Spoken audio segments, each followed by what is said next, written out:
তুমি তো আনছি কে লেগা? আমি তো আনছি কে লেগা? আনছি কে লেগা? তুই বাইরে চল, তুই আমার কি করে আনছো জানে? আমি এটা চাইছিলাম। অনেকদিন পর দেখা, ভালোবেসে বিয়ে করেছিলেন এই দম্পতি। স্বপ্ন ছিল একে অপরের সুখে দুঃখে পাশে থাকার, কিন্তু সম্প্রতি সাভারের জাতীয় স্মৃতিসৌধে ঘুরতে গিয়ে সেই ভালোবাসার যে রূপ প্রত্যক্ষ করল সাধারণ মানুষ, তা ছিল একাধারে বিস্ময়কর এবং অত্যন্ত বেদনাদায়ক।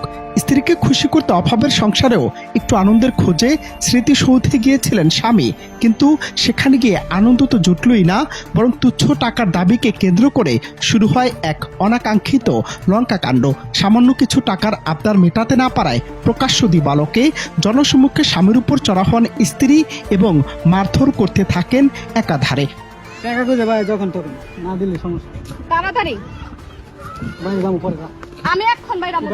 তুমি এই জিগান না দৌড় পরে কি দিতাম তাড়াতাড়ি এখন বাইরে চল। তুমি তো আনছি কে লেগা? আমি তো আনছি কে লেগা?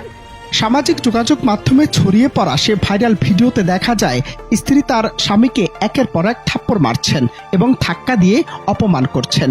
অভাবের তাড়নায় টাকার দাবি মেটাতে অক্ষম স্বামী মাথা নিচু করে নীরবে সব অত্যাচার সহ্য করে যাচ্ছেন, যা দেখে নেটিজেনদের হৃদয় ভেঙে গেছে। ভিডিওতে দেখা যায় আশপাশের লোকজন বারবার এগিয়ে এসে কারণ জানতে চাইলেও স্ত্রী কাউকে তোয়াক্কা করছিলেন না, বরং নানা কটুকথা শুনিয়ে এবং শারীরিক আঘাত করে স্বামীকে স্মৃতিসৌধ থেকে জোরপূর্বক বের করে নেয়ার চেষ্টা করছিলেন। আনছি কে লেগা? চল বাইরে চল। একটা দে তুই বাইরে চল, তুই আমার কি করে আনছো জানে? কি আনছিস আমি এটা চাইছিলাম। আমি এটা চাইছিলাম। বাইরে চল, বাইরে চল।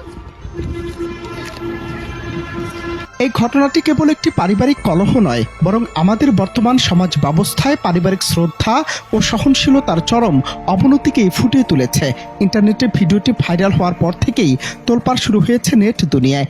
কেউ কেউ স্ত্রীর এমন আচরণের তীব্র নিন্দা জানাচ্ছেন, আবার কেউ কেউ স্বামীর ধৈর্যের প্রশংসা করলেও তার প্রতি হওয়া এমন অন্যায়ের বিচার দাবি করেছেন।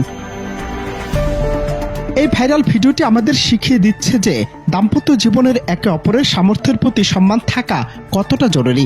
ভালোবাসার বন্ধন টিকে থাকে বিশ্বাসের উপর, কোনো আর্থিক লেনদেন বা ক্ষমতার দম্ভে নয়। স্মৃতিসৌধের মতো একটি পবিত্র জাতীয় গুরুত্বপূর্ণ স্থানে এমন দৃশ্য আমাদের যেমন লজ্জিত করে, তেমনি ভাবতে বাধ্য করে যে একজন মানুষের আত্মসম্মানবোধ আসলে কতটা নাজুক হতে পারে। তবে অনেকে মনে করছেন সচেতনতার জন্য এটি একটি তৈরিকৃত ভিডিও, আবার অনেকেই দাবি করছেন এটি একটি সত্যি ঘটনা। তবে এটি কি কোনো কন্টেন্ট হিসেবে তৈরি করা হয়েছে নাকি সত্যি ঘটেছে তা নিশ্চিত করতে পারেনি প্রতিবেদক। অনন্ত হাসান মাসুদ, বাংলা টিভি।